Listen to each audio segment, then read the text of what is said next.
I am Harte Medina and I will discussing the statistic and data gathering. So, what is the statistic? Is the process of collecting, organizing, analyzing, and presenting data to understand or explain something. It helps in making decisions and solving problems by showing trends, pattern, or relationship. For example, in a class of 40 students, the teacher calculated the average height or mean of the student is 160 cm. So, next is data gathering. What is data gathering? Data gathering is the process of collecting information or facts from various sources. This information is then used to study a situation, answer questions, or support decision. It can be done through survey, interviews, observation, or by using existing record. For example, a teacher conducts a survey by asking 50 students about their favorite school subject. The teacher records their answer to find out which subject is the most popular among students. So that's all. That's the statistic and data gathering. So, hi everyone, my name is Teresa Igiray and I will be discussing the group frequency data. So, first of all is a range. So, what is range? Range is the difference between the highest and lowest value from a set of data. So, sabi dito, makukuha mo yung range sa pamamagitan ng pag-minus ng highest value sa lowest. For example is, may hinanda kaming example dito. Makikita mo dyan ang pinaka-highest na value niya is 25, while yung pinaka-maliit naman niya is 5. So, pag ma-minus mo siya, 25 minus 5 is equal to 20. So, now, let's proceed to the next, which is interval. So, interval is a range of number between 2 points. So, dito sa interval is lagi natin tandaan. Ito yung, kukunin natin ito yung pinaka-smallest amount or value doon sa data. So, for example nga natin is yung pinaka-smallest value natin is 5. So, ayun magiging class interval natin. So, ang mangyayari dyan is, yung nakuha nating range is divide natin sa interval. Ano nga ba yung interval? Yung 5 na pinakamaliit na na amount or value doon sa example natin. So, magiging answer niya is 20 divide ano ba yung pinaka-5 is equal to 4. So, malinaw naman siguro yung range and interval. So, ngayon mag-proceed na tayo sa class limit. So, ano nga ba yung class limit? It is the smallest and largest observation in each class. Therefore, each class has two limits, a lower and upper. So, dito sa class limit is, we need to add interval to the starting point to obtain the lower limit of next class. For example, dyan is 5. 5, tas mag-add ka na kung ano ba yung interval mo natin, 4. So, mag-add ka 5, 6, 7, 8, 9. Magiging 9 siya. So 5, yung last na ganun is 9. Tapos yung magiging, sa baba naman niya, kunwari 9 dito is magiging 10 naman doon. So, mag-add ala ng 4 kada slide, ganun. So, yung magiging class limit natin sa mga example natin is 5-9, 10-14, 15-9, 12-24, and 25-30. So, yung tinatawag natin na lower limits is 5, 10, 15, 20, 25. And yung na upper limits naman is 9, 14, 19, 24, and 13. And now, let's proceed to the class boundaries. Hello, I'm Vina Tagayon and I will be discussing class boundaries, relative frequency, cumulative frequency, and midpoint. Class boundaries. Midpoint between the upper class limit of a class and the lower class limit of the next class in the sequence. Para magawa to, kailangan mo lang mag-subtract ng 0.5 sa lower limit and add mo naman sa upper limit ng each class. Example, sa class limit nung una, 5 to 9. So, yung 5, subtract mo lang ng 0.5. Magiging 4.5. 2, 9 plus 0.5, 9.5. Then next, 10 to 14, 9.5 to 14.5, 15, and so on and so forth. Relative frequency. The ratio of the number of times an event occurs to the number of occasions on which it might occur on the same period. Para naman ma-determine ang relative frequency, kailangan mo lang i-divide ang frequency sa total frequency. Ang total frequency natin based sa ating example dito ay 32. So, frequency is 7 divided by total frequency, which is 32, equals relative frequency 0.21. Ganun ulit sa next class limits. 9 divided by 32 equals 0.28, and so on. Cumulative frequency. The total of a frequency and all frequencies so far in a frequency distribution. Sa cumulative frequency naman, i-add mo lang ang frequency sa naunang class doon sa next frequency. Example dito, first yung 7, then add mo lang doon sa next frequency sa baba, which is 9. So, 7 plus 9 equals cumulative frequency 16. Then next, ganun ulit, add mo lang yung 6 equals 22 and so on hanggang sa matapos mo yung lahat ng class limits. Last, midpoint. The midpoint that is exactly between two other points. Dito naman, simply add the lower and upper limits, then divide it by 2. Example dito, sa first class, 5 to 9, add the 2 plus 5. 5 plus 9, then divide it by 2 equals 7. Then next, 10 plus 14 divided by 2 equals 12, so on and so forth. So hello everyone, I'm one of the hosts for tonight's podcast. I am Jayan Del Monte and I'm going to talk about ungrouped data and grouped data. So now let's first focus on ungrouped data. What is ungrouped data? Ungrouped data is a raw data that has not been organized or summarized in any ways. Meaning to say, ungrouped data is a purest form of data because each individual in a grouped data point is listed separately, making it difficult to analyze large data sets or bigger data. So guys, before I give you an example on how to get ungrouped data frequency, let's first talk about what is the advantages and disadvantages of ungrouped data.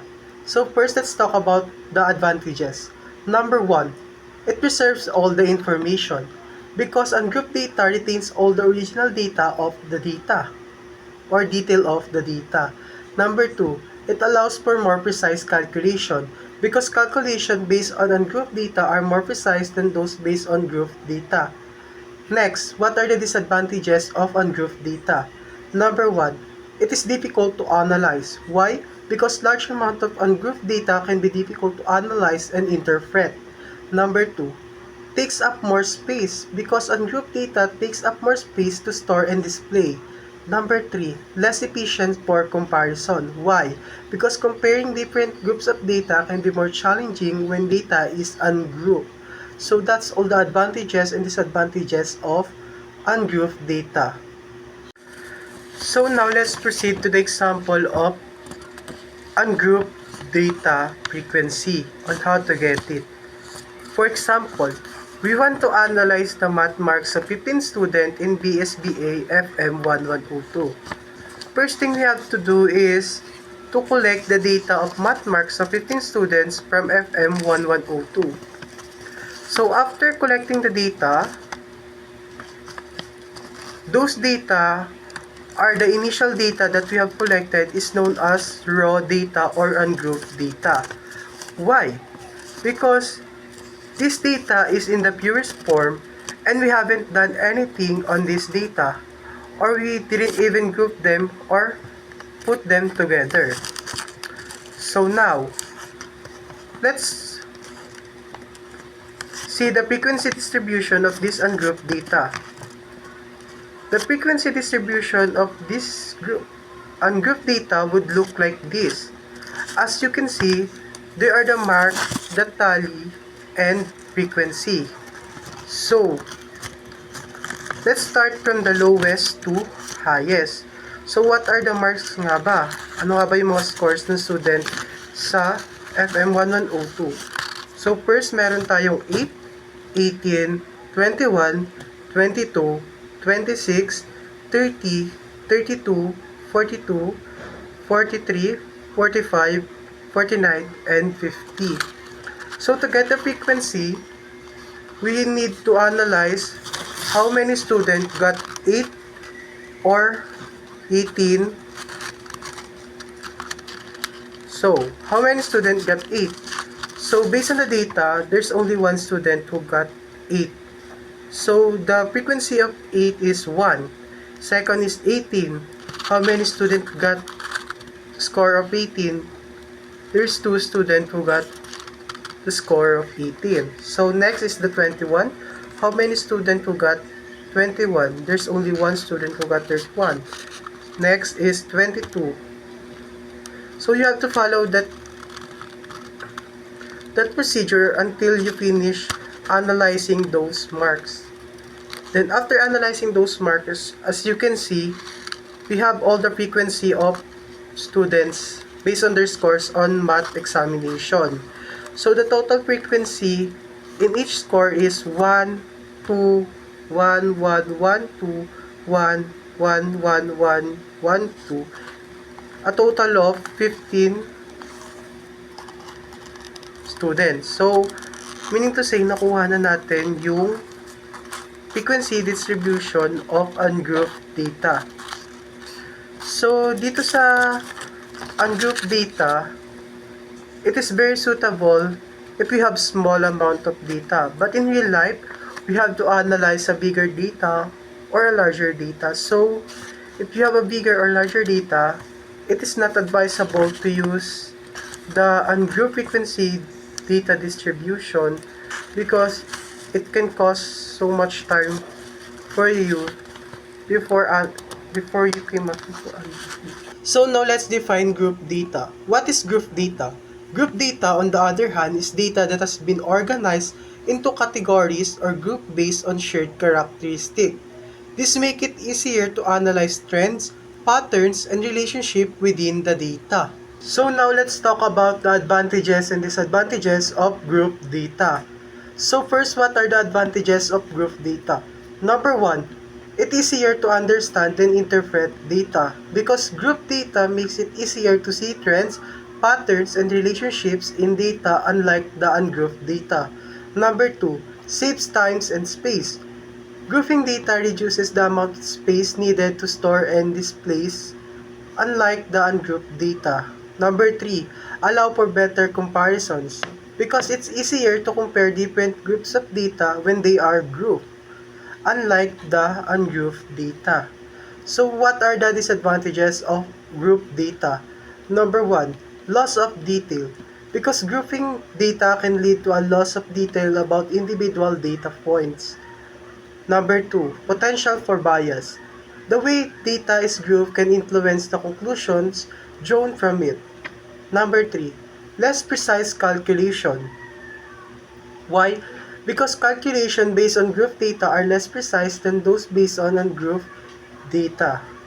So that's all the advantages and disadvantages of group data.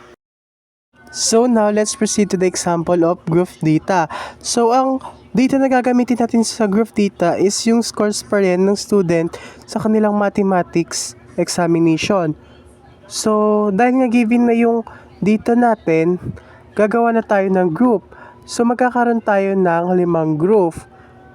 Which is, the first one is 1 to 10, second is 11 to 20, third is 21 to 30, fourth is 31 to 40, and the last is 41 to 50. So, yung nag-group na natin sila, ilalagay na natin sila sa table. And ang magiging tawag natin sa kanila is the score interval. So, mag-uumpisa sa mababa hanggang pataas. So, ngayon, proceed na tayo. Kukunin na nga natin kung ilan nga ba yung nakascore ng 1 to 10, 11 to 20, 21 to 30, 31 to 40, 41 to 50. So, first, let's start to 1 to 10. Ilan nga bang students ang nakakuha ng scores na 1 to 10? Merong students na nakakuha ng score na 1 to 10 na isa. So, ang frequency niya is 1. Next naman is ilang student ang nakakuha ng scores na 11 to 20. Merong student na nakakuha ng scores na ito, which is dalawa sila. So, ang frequency, 2. Next is 21 to 30. Ilang student ang nakakuha ng score ng 21 to 30.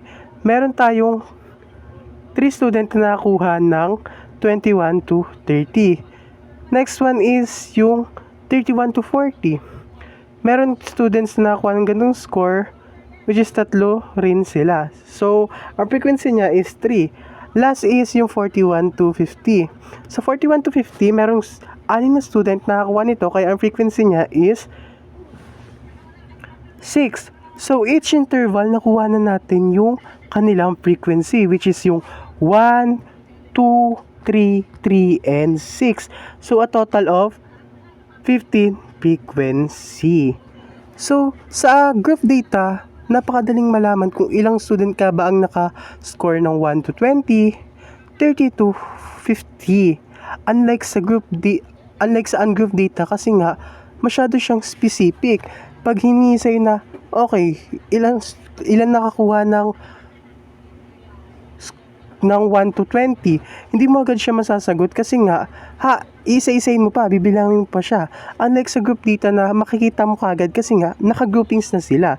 Pero yun nga, ang disadvantage lang ng group data is, hindi mo malalaman kung sino yung nakascore ng 6 kasi nga, group sila. Yun lang din yung disadvantage ng group data.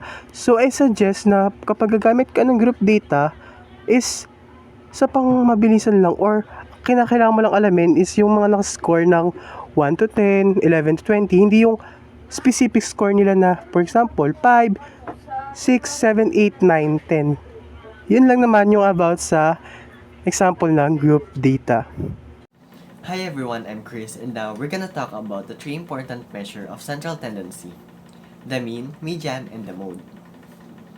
First, the mean, or also known as the average. To calculate the mean, you just have to add all the numbers and divide it to the total values of the dataset. For example, you have number 2, 4, 6, and 8.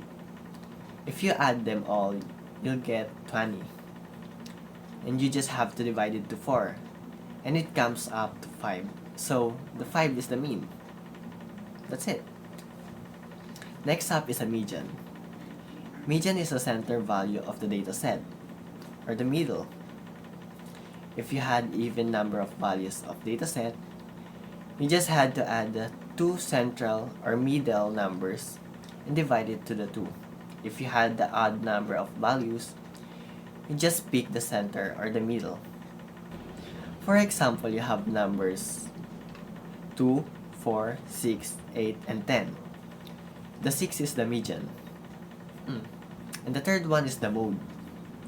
The mode is the most repeated numbers in the data set.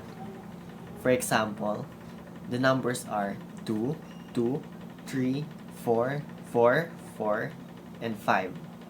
So, the 4 is the mode. In every data set, it can be one mode, multiple modes, and no mode at all. So let's move to the weighted mean. What is it? It is a type of average where some numbers count more than others. It's like calculating a grade point average, GPA, where different classes have different credit weights. To calculate, multiply each number by its weight, add up all the products, and divide the sum with the sum of all the weights. For example, you have test scores 80 weighted 2, 90 weighted 3, and 70 weighted 1. The weighted mean would be 80 times 2 plus 90 times 3 plus 70 times 1, and divide it to 2 plus 3 plus 1 equals 85. So 85 was the weighted mean. That's it. I hope you learned something. So, good day everyone. My name is Christine Maria Cervantes. I discuss about measure of dispersion, variance, standard deviation. For dispersion, describe the spread or variability of data set. A low dispersion indicates closely together, while highly dispersion shows data points are spread far apart. For variance and standard deviation are two common ways to quantify this. For example, data representing the heights and centimeter of 5 lines, 10, 12, 15, 13, 10. The mean average is height is 10 plus 12 plus 15 plus 13 plus 10. Divide 5 is equal 12 cm. So subtract the mean from each data point. 10 minus 12 is equal minus negative 2. 10 minus 12 is equal 0. 5 minus 12 is equal 3. 13 minus 12 is equal 1. And then for the last is 10 minus 12 is equal negative 2. Square of division to eliminate negative values. Then calculate the variance. N1 and 5, 1, 3, and equals 4 instead of 4 plus 0 plus 9 plus 1 plus 4 divide 4 equal 4.5. Then calculate the standard deviation. 3.9 is equal 1.9 cm.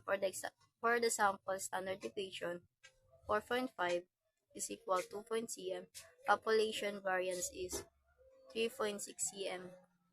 And population standard deviation is 1 cm. Sample variance is equal 4.5 cm.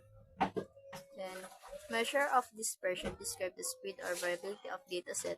They tell us how much the data points deviate from the central tendency, like the mean or median. A small dispersion indicates that data points are closely around the central value, while a large dispersion indicates the data points are spread out over a wider range. So, for the variance, the average of squared difference from the mean, it gives the measure of how far data points are spread out from the mean. For the standard deviation, the square root of variance expressed in the same units as the original data, making it easier to interpret that the variance is also commonly used measure of dispersion. Then the variance of also commonly used measure of dispersion. Interquartile range is IQR.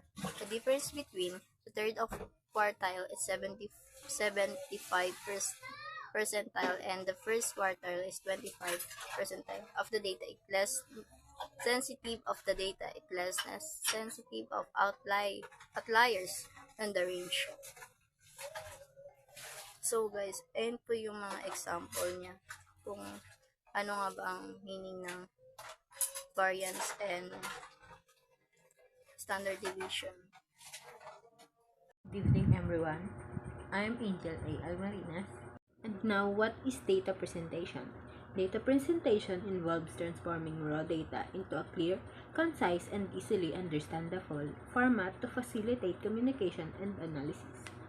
Effective data presentation uses various methods to highlight key findings and trends, making complex information accessible to a wider audience. Percentile, quartiles, and declives are like measuring stick for data, helping us understand where a specific value fits with a larger set. And now, what is percentiles? Percentiles tell us percentage of data points fall below a certain value. And here's the example. And the second one is quartiles. Quartiles divide the data into 4 equal groups, giving us a sentence of how the data is spread out. And here's the example. And for the last one is declives. Declives are similar to quartiles. Divide the data into 10 equal groups, providing even more granular insights into the distribution of values. And here's the example.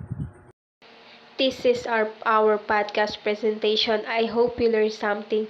Thank you so much for listening.